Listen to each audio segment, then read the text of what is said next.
welcome back to my channel.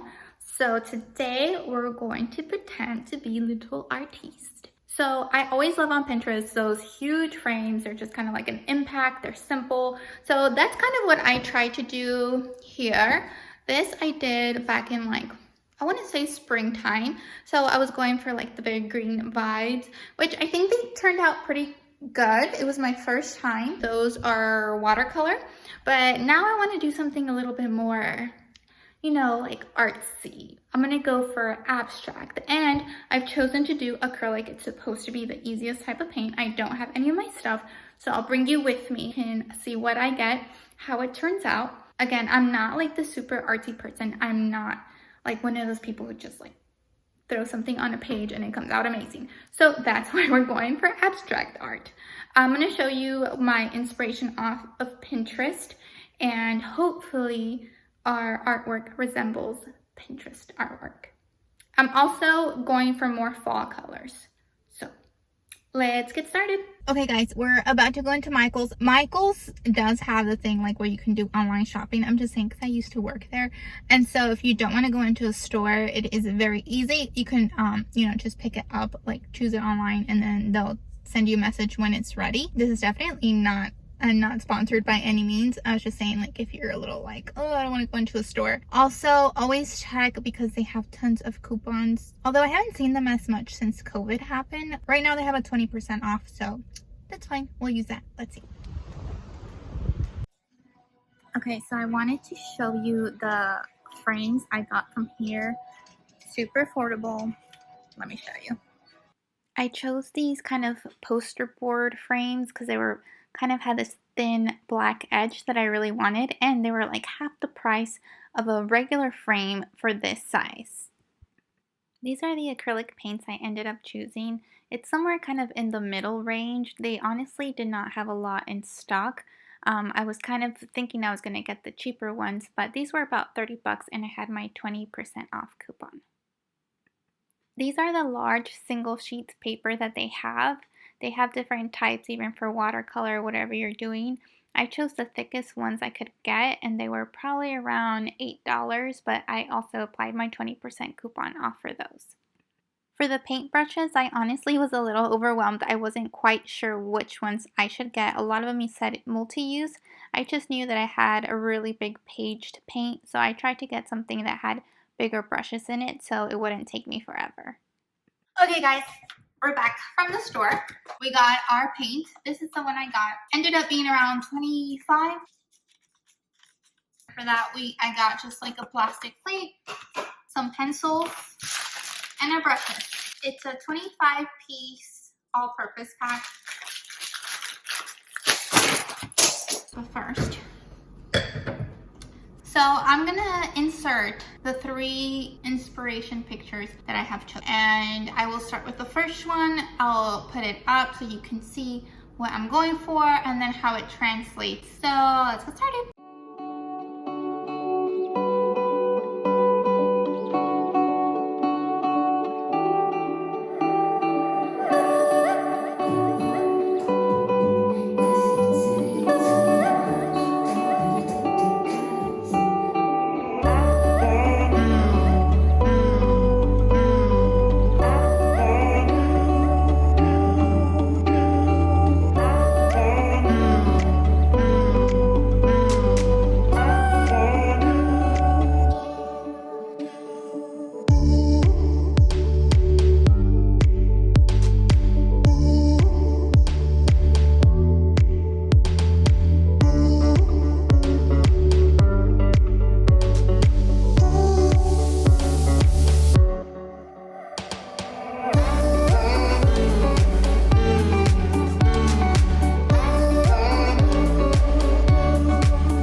I just have them out, laying out to dry. This is my mess, so I'm excited.